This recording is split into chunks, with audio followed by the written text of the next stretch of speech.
Your Silverado has warning lights on that dash that most dealerships hope you never ask about, because the honest answer to what they mean usually costs them a sale instead of earning them a service ticket. I have spent over 2 decades reading these lights correctly, while a service advisor tells the guy next to me it is nothing to worry about. Today, I am counting down 7 warning lights on the Silverado, from the ones dealers love to downplay to the one that means pull over immediately. Let us get into it. Starting at number 7 is the tire pressure light, that little horseshoe with the exclamation point in the middle. Most owners see it, shrug, and keep driving because the truck still feels fine. A guy brought his 2019 Silverado 1500 into my shop last winter with that light on for almost 3 weeks. He assumed it was a sensor glitch because it came on right after a cold snap. I checked all 4 tires. 2 were at 28 psi when the door placard called for 35. He was driving on tires that were losing roughly 17% of their recommended pressure, which does not sound dramatic until you know what it actually does to the truck. Underinflated tires increase your stopping distance by a measurable margin. They run hotter and they wear unevenly on the outer edges, which means you are burning through a $700 to $900 set of tires faster than you should. Cold weather alone can drop tire pressure by about 1 pound per square inch. For every 10 degrees Fahrenheit, the temperature falls, which is exactly why this light shows up more in October and November than any other time of year.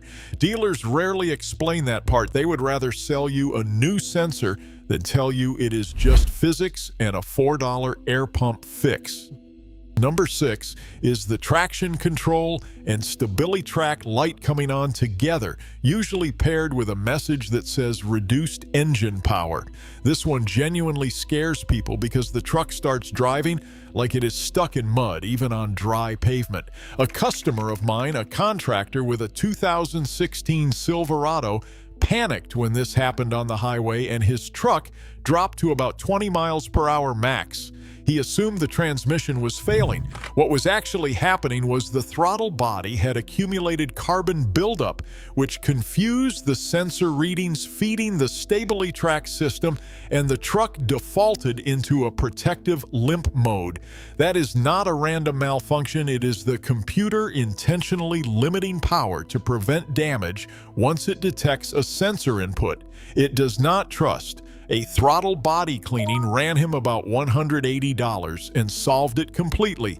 Dealers see this one constantly and often push a full sensor replacement before ever trying the $15 cleaning that fixes it most of the time. Number 5 is the battery or charging system warning, a light shaped like a small battery. This is the light people ignore the longest because the truck still starts every morning.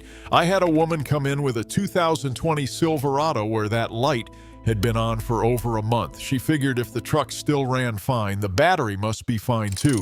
I tested the alternator output and found it was putting out barely 12.8 volts under load, well below the 13.5 to 14.7 volt range. These trucks need to properly charge the battery and run the electrical system. She was essentially driving on battery reserve every single trip, and had she taken one more long drive with heavy accessory use, she would have been stranded with a dead battery and a truck that would not restart. The alternator replacement ran about $450 installed.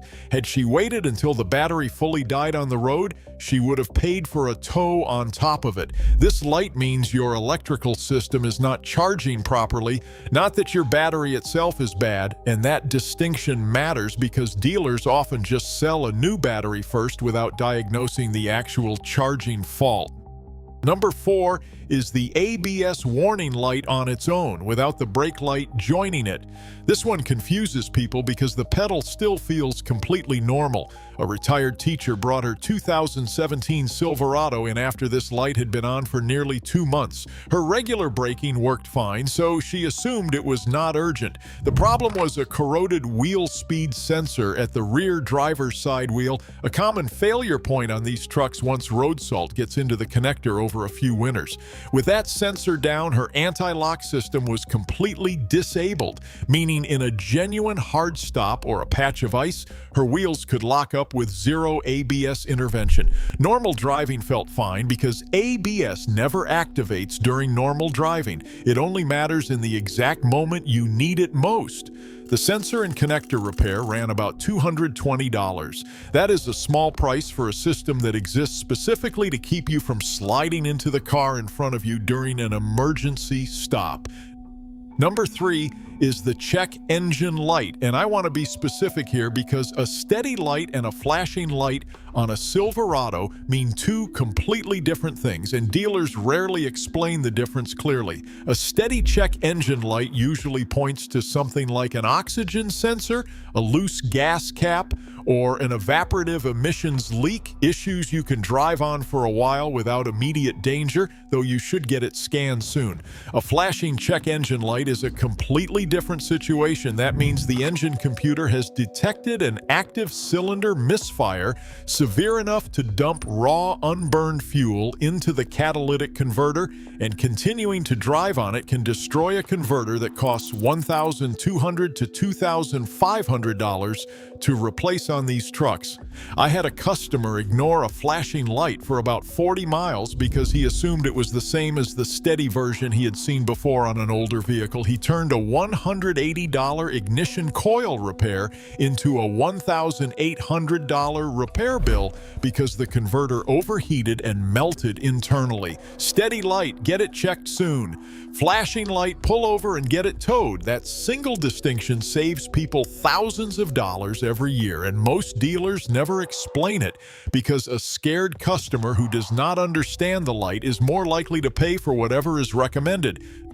Number 2 is the brake system warning light paired with an actual soft or low pedal feel, not just the parking brake reminder. This is different from the ABS light because it points to your primary hydraulic braking system, not the anti-lock assist layer sitting on top of it. A young guy came into my shop with a 2015 Silverado where this light had come on that same morning, and he described the pedal as feeling slightly spongy compared to normal. I found a leaking brake line fitting at the rear axle, slowly bleeding fluid and air into the line. He had maybe another day or two of driving before that pedal would have gone to the floor with little to no braking power. The repair itself, a new fitting and a full brake fluid bleed, cost him about $160. Had he waited, he would have been looking at a failed stop, potentially a collision, and a much larger bill if calipers or a master cylinder got damaged in the process. Anytime this light comes on alongside a change in how the pedal feels, that is not a light to schedule around your weekend plans. That is a light to address before you drive anywhere else. If any of this is helping you understand your own Silverado better, do me a favor and hit subscribe because I go through real dash lights and real repair costs like this every single week, and it usually saves people from getting talked into repairs they do not actually need. Now, number 1, the light that means stop driving immediately.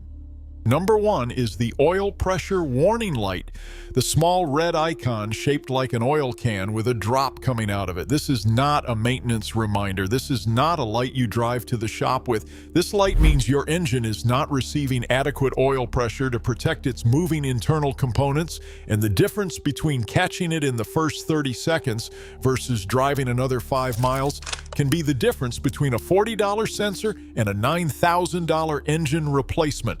I had a customer with a 2018 Silverado 1500 and the 5.3-liter V8 who saw this light flicker on, assumed it was a glitch since the truck was not making noise, and kept driving to his job site about 4 miles away.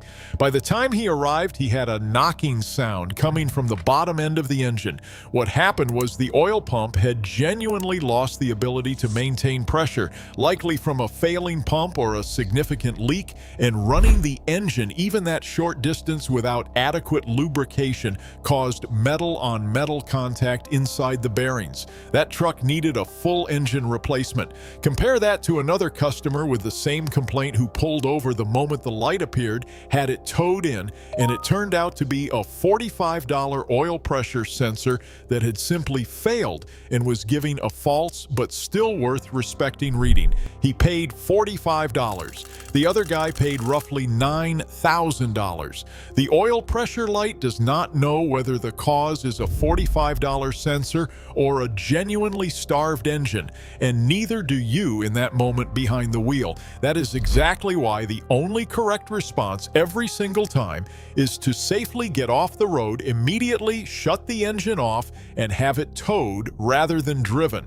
Dealers will not tell you that clearly because a towed-in vehicle with a confirmed catastrophic failure is a far bigger repair order than a sensor swap, and some service departments are in no hurry to steer you toward the cheap outcome first. So there it is, 7 warning lights on your Silverado and what they are actually telling you underneath the dashboard. The tire pressure light that is usually just cold weather physics, the traction control light that often means nothing more than a dirty throttle body, the battery light pointing to your alternator, not your battery, the ABS light disabling your emergency stopping protection even while normal braking feels fine, the difference between a steady and flashing check engine light that can save your catalytic converter, the brake system light paired with pedal feel that needs same-day attention, and the oil pressure light, the one and only light on this list that means stop the truck right now, because in that moment you genuinely do not know if you are protecting a $45 sensor or an entire engine. 20+ years of reading these lights correctly has taught me that the dealership is rarely lying to you outright. They are just rarely in a hurry to explain which lights are minor and which ones are emergencies, because that explanation usually points you toward the cheaper option. If you want to see the exact GM engine problems that actually show up in my shop the most on these trucks, I put together a full breakdown right here. Like this video, if it helped you understand your dash a little better, subscribe for more of these every week, and I will see you in the next one. Drive safe, take care of your truck, and it will take care of you.